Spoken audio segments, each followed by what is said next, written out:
ዜና ተመዛበልቲ ዘለዎም ህይወት ሲኦል ኢሎም ኣብ ጉዳይ ተመዛበልቲ ምስ ቢቢሲ ቃለ መሕትት ዘካየዱ ምክትል ፕሬዝዳንት ኣማኑኤል ኣሰፋ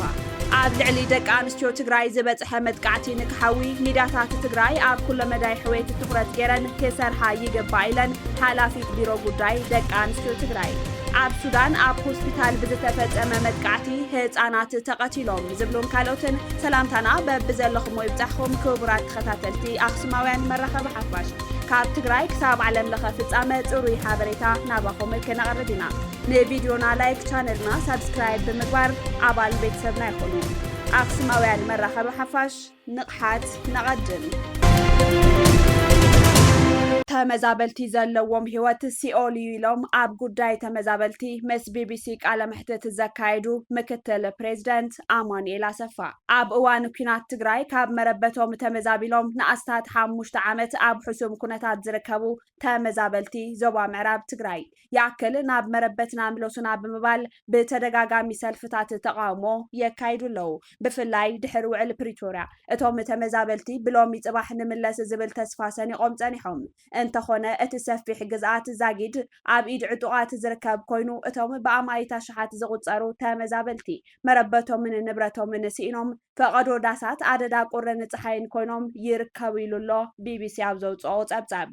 ኣብ ነፍሲ ወከፍ መዕቆቢ ተመዛበልቲ መዓልታዊ ካብ 6 ክሳብ 10 ሰባት ብሰንኪ ሕማምን ጥሜትን ከም ዝሞቱ ጸብጻባት ይሕብሩ ኣብ ፖለቲካዊ ዕንክልል ዝጸንሑ መራሕቲ ሕወሓት ጉዳይ ተመዛበልቲ ቀንዲ ዛዕባኦም ኣይገበሩን ተባሂሎም ብሰፊሑ ዝንቀፉ ኮይኖም ምስ መንግስቲ ፌደራል ክካሰሱ ተራእዮም እዮም ቢቢሲ ትግርኛ ኣብዚ ጉዳይ እዚ ንምክትል ፕሬዝዳንት ጊዜያዊ ምምሕዳር ትግራይን ምክትል ኣቦ ወንበር ሕወሓትን ኣይተ ኣማኑኤል ኣሰፋ ጻንሒት ገይሩሎ ንኣስታት 5 ዓመታት ኣብ ዳስ ዝርከቡ ተመዛበልቲ ናብ መረበቶም ዘይተመለስሉ ቀንዲ ምክንያት እንታይ ኢሉ ካብ ቢቢሲ ንዝቐረበ ሕቶ እቲ ሓደ ምክንያት ብ2015 ዓ.ም መጋቢት ዝተጣየሸ ጊዜያዊ ምምሕዳር ናብ መሰረታዊ ብሄራዊ ረብሓታት ህዝቢ ትግራይ ክኣቱ ኣይከኣለን እቲ ጊዜያዊ ምምሕዳር ንብሄራዊ ረብሓታት ህዝቢ ትግራይ ወኪሉ ምስ መንግስቲ ኢትዮጵያ ክሰርሕ እዩ ሓላፍነት ተዋሂብዎ ነይሩ እንተኾነ ብሄራዊ ረብሓታት ህዝቢ ትግራይ ኣብ ምህጋር እዩ ኣሕሊፍዎ ስለዚ እዚ እቲ ሓደ ጸገም እዩ ነይሩ እቲ ካልኣይ ድማ ብወገን መንግስቲ ኢትዮጵያ ዘሎ ቅንዕና ዝጎደሎ ኣካይዳ እዩ ኣብ ስምምዕ ፕሪቶርያ ንላዕላውነት ትግራይ ንተመዛበልትን ስደተኛታትን ተጋሩ ዝምልከት ግልጽ ዝኾነ ሓላፍነት ተቐሚጡ እዩ ክብል ኣይተ ኣማኑኤል የረድእ ኣመራርሓ ሕወሓት ነቲ ጊዜያዊ ምምሕዳር ተኸስዎ ኣለኹም መንግስቲ ፌደራል ድማ ተመዛበልቲ ከይምለሱ ሕወሓት ንተመዛበልቲ ብምሓዝ ይደራደረሎ ኢሉ ይኸሰኩም እዩ እቲ ጊዜያዊ ምምሕዳር ዝነበረ ኣካል እውን ብፍላይ ድማ ኣብቲ ንልዕሊ 60 መዓልታት ዘካየድኩም ኣኼባ ውድብኩም ሓደ መዓልቲ ጉዳይ ተመዛበልቲ ኣልዒልኩም ከም ዘይትፈልጡ እዩ ዝኸሰኩም ላዕለዎት ኣመራርሓ ሕወሓት ድማ ተመዛበልቲ ሕወሓት ወይ ውድብ እንከይተመለሰ ኣይንኸድን እዮም ዝብሉ እናበልኩም ብተደጋጋሚ ክትገልጹ ተሰሚዕኩም ኢኹም ኢሉ ቢቢሲ ንዘልዓለ ሕቶ ኣይተ ኣማኑኤል እንትምልስ መንግስቲ ኢትዮጵያ እቶም ዝውረሩ ሓይልታት እንከይወፁ ዕጥቂ እንከይፈትሑ ሓደሽቲ ሰፈርቲ እንከይወፁ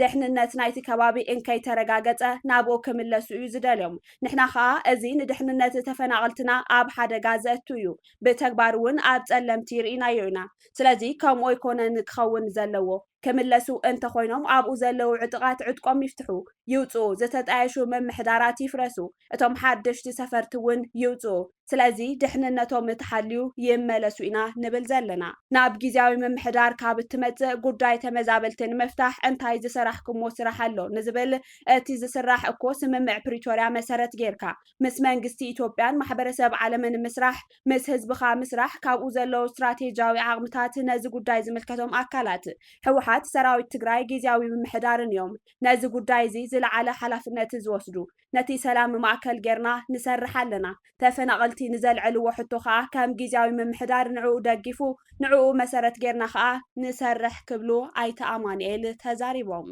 እቲ ሓዱሽ ጊዜያዊ ምምሕዳር ካብ ዝተጣየሸ ምስ መንግስቲ ፌደራል ዝገበርኩሞ ቀጥታዊ ድርድር ኣሎ ዶ بمسارة سممع بريتوريا بانل حبرة أفريكا أيتأكبن بتدقاقامي ጻውዒት ቀሪብሉ بتدقاقامي كاب تግራይ ደብዳቤታት ጽሒፍናሉ ግና ኣይተረኸበን ምስ መንግስቲ ኢትዮጵያ ኣብ ዝህልው ክልተኣዊ ርክባት ግን ጊዜያዊ ምምሕዳር ነቲ ጉዳይ የልዕሎ እዩ ተመዛበልቲ ናብ በረበቶም ንኽምለሱ ከዓ ይሓትት እዩ ቢቢሲ እቶም ተመዛበልቲ ክሳብ እቲ ናትና ትብልዎ ቦታ ኣብፅሑና እሞ ናይ ባዕልና ውሳነ ክንውስን ዝብል ሕቶታት የልዕሉ ኣለው ኣብዚ ዝህልወኩም ቅዋም እንታይ ኢሉ ንኣይተ ኣማኑኤል ኣሰፋ ዝተልዓለ ሕቶ ሕዚ እቶም ተመዛበልቲ ዘለዎም ሂወት ሲኦል እዩ ስለዚ ተመዛባሊ ብጣዕሚ ተማሪሩ ብጣዕሚ ከፊእዎ መማረፂ ሲኢኑ ዝገበሩ ይግበሩ ዓይነት ሕቶታት ካብ ውሕዱ ዘይኮነ ሰብ ይልዓል እዩ ስቂልና ክንከዲና ማለት እኮ መስዋዕቲ ክንከፍል ኢና እዩ እኮ ዝብለና ዘሎ እምበር ናበይ ክኸይድ ሕርሽኡ ገዛውቱ ስርሑ ተታሒዙ እዩ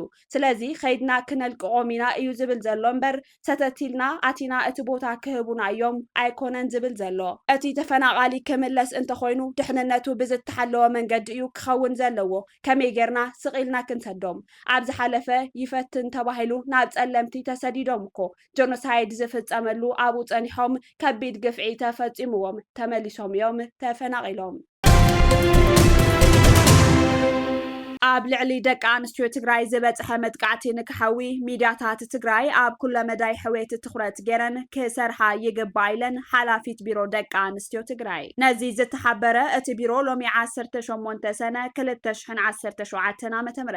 ምስ ኣካላት ሚድያ ክኢላታት ስርዓተ ፆታ ኣብ መዳይ ተጠቃምነት ደቂ ኣንስትዮ ዝነጥፉ ትካላትን ካልኦት ዝምልከቶም ኣካላትን ኣብ ዝተረኸብሉ ኣብ ዙርያ ተጠቃምነት ደቂ ኣንስትዮ ኣመልኪቱ መድረኽ ዘተ ተኻይዱ እዩ ጥቃዓት ደቂ ኣንስትዮ መሊኡ ክሳብ ዘይጠፍአ ዝኾነ ይኹን ስራሕቲ ብዕውት መንገዲ ዝኸደሉ ኩነታት የለን ዝበላ ወይዘሮ ኪሮስ ሚድያታት ህዝቢ ኣብ መንቃሕን ኣብ ልምዓትን ሕዌትን ኣመልኪተን ሰፊሕ ስራሕ ክሰርሓ ይግባእ ብፍላይ ድማ ብዕስለን ብውልቀን ከቢድን ቀሊልን መጥቃዕትን መድፈርትን ዝበፅሐን ደቂ ኣንስትዮ ትግራይ ብሰንኪ እቲ ዝበፅሐን ጥቃዓት ይበፅሐን ካብ ዘሎ ምግላልን ካልኦት ሳዕቤናትን ወፂአን ናይቲ ተረኺቡ ዘሎ ውስን ሰላምን ምርግጋዕን ተራባሕቲ ዝኾናሉ ሃዋህው ኣብ ምፍጣር ግደ ሚድያታትን ኣካላት ሚድያን ዝለዓለ ስለዝኾነ ሰፊሕ ሽፋን ሂብካ ምስራሕ ኣገዳሲ እዩ ኢለን እተን ሓላፊት ብኣዳላውነት ቢሮ ጉዳይ ደቂ ኣንስትዮ ትግራይን ንጋዜጠኛታትን ሰብ ሞያ ርክብ ህዝብን ካልኦት ዝምልከቶም ኣካላትን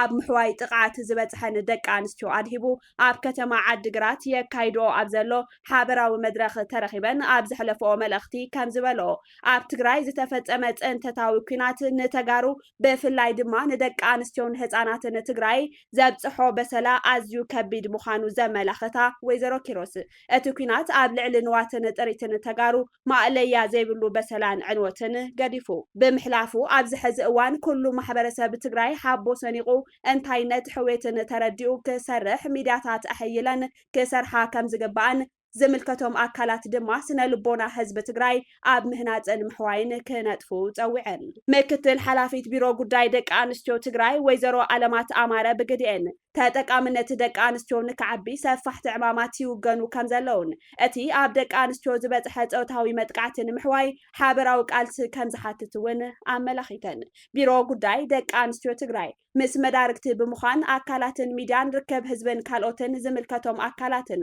ኣብ ዝተረኸብሉ ኣብ እንታይነት ሕዌት ስነ ልቦናን ተሳትፎን ተጠቃምነትን ደቂ ኣንስትዮ ኣመልኪቱ ዝተፈላለዩ መፅናዕታዊ ፅሑፋት ብምቕራብ ኣብ ከተማ ዓዲግራት መድረኽ ዘተ ኣሳሊጡ ኣብ ሱዳን ኣብ ሆስፒታል ብዝተፈጸመ መጥቃዕቲ ህፃናት ተቐቲሎም ኣብ ሆስፒታል ሱዳን ብዝተፈጸመ ዘስካሕክሕ መጥቃዕቲ ዝበዝሑ ህፃናትን ሰብ ሞያ ጥዕናን ዝኾኑ 40 ሰባት ከም ዝተቐተሉ ዳይሬክተር ውድብ ጥዕና ዓለም ዶክተር ቴድሮስ ኣድሓኖም ገሊጾም እቲ ዳይሬክተር ብመገዲ ኤክስ ኣብ ዝዘርግሖ ጽሑፍ ኣብ ጥዕና ትካላት ዝፍጸም መጥቃዕቲ ደው ክብል ኣለዎ እዚ ክስመረሉ ዝግባእ እዩ ኢሎም እቲ መጥቃዕቲ ኣብ ምዕራባዊ ግዝኣት ኮርዶፋን ኣብ ዝርከብ ሆስፒታል አልሙጅላድ ተፈጺሞ መንባር እውን ዝዝከር እዩ ሆስፒታል አልሙጅላድ እቶም ሳልሳይ ዓመት ኣብ ዘቁፀረ ኩናት ሕድሕድ ሱዳን ተጸሚዶም ዝርከቡ ሰራዊት ሱዳንን ሓይልታት ዳዕመ ሰሪዕን ይዋግእሎም ካብ ዘለው ግንባራት ኣብ ቀረባ ርሕቀት እዩ ዝርከብ ሰራዊት ዳዕመ ሰሪዕ በቲ መጥቃዕቲ ንሰራዊት ሱዳን ክኸሱን ከለው ሰራዊት ሱዳን ግና ዛጊድ ዝሃቦ ምላሽ የለን ሕቡራት ሃገራት እዚ ደማዊ ኩናት ኣብ ዓለም እቲ ዝሓሰመ ቅልውላው የስዕብ ከም ዘሎ በተደጋጋሚ ገሊጹ እዩ ኣብ ዳርፉር ዝተፈጸመ ምድቃቅ ዓሌት ሓዊሱ በዚ ኩናት ኣብቲ ሃገር ኣሽሓት ሰላማውያን ሰባት ተቐቲሎም ሚልዮናት ክመዛበሉ ተገዲዶም ኣለው ቢቢሲ ዓረብኛ ኣብ ዘውፅኦ መረዳእታ ሰራዊት ሱዳንን ሓይልታት ዳዕመ ሰሪዕን ኣብ ልዕሊ ትካላት ጥዕናን ሰራሕተኛታት ገበናት ኩናት ብምፍጻም ከም ዝተኸሰሱ የርኢ ኔትወርክ ዶክተር ሱዳን ኣብ ሙግላድ ዝርከብ ሆስፒታል አልሙጅላድ ኣብቲ ከባቢ ኣገልግሎት ዝህብ ብሕታዊ ትካል ጥዕና ከም ዝነበረ ኣፍሊጡ ኣብ ሱዳን ዝርከብ ቤት ጽሕፈት ውድብ ጥዕና ዓለም በቲ መጥቃዕቲ ካብ መንጎ ዝተቐተሉ ልዕሊ 40 ሰባት እቶም 6 ህጻናት 5 ድማ ሰብ ሞያ ጥዕና ከም ዝኾኑ ኣፍሊጡ ብዙሓት ሰባት ከም ዝተጎድኡ እውን ሓቢሩ ብክልቲኦም ተዋጋእቲ ንዝፍጸሙ ገሰታት ዝስንድ ጉጅለ ተጣባቕቲ ድማ እቲ ሆስፒታል ወሳኒ ዝኾነ ሕጽበት ኩሊት ዲያሊሲስ ሓዊሱ ካልኦት ኣገልግሎታት ይህብ ከም ዝነበረ ሓቢሩ ኔትወርክ ዶክተር ሱዳንን ጉጅለ ጠበቃታት እዋን ሓደጋን ሰራዊት ሱዳን ነቲ ቀዳም ኣብቲ ሆስፒታል ዝተፈጸመ መጥቃዕቲ ተሓታቲ ምዃኑ ገሊጾም ኔትወርክ ዶክተር ሱዳን ሰራዊት ሱዳን ኣብ ሆስፒታል አልሙጅላድ ንዝዓስከሩ ተዋጋእቲ ሓይልታት ዳዕመ ሰሪዕ ንምቕታል ምፍታኑ ጠንቂት መጥቃዕቲ ምዃኑ ሓቢሩ ሓይሊ ዳዕመ ሰሪዕ ኣብቲ ሆስፒታል ዓስኪሩ ንዝብል ክሲ ዝሃቦ ምላሽ የለን ሰራዊት ሱዳን እውን ኣብቲ ብኔትወርክ ዶክተር ሱዳን ዝቐረበ ክሲ ርእይቶ ኣይሃበን ክቡራት ተኸታተልቲ ኣኽሱማውያን መራኸቢ ሓፋሽ ናይ ሎም ዕለት 18 ወርሒ 10 2017 ዓ.ም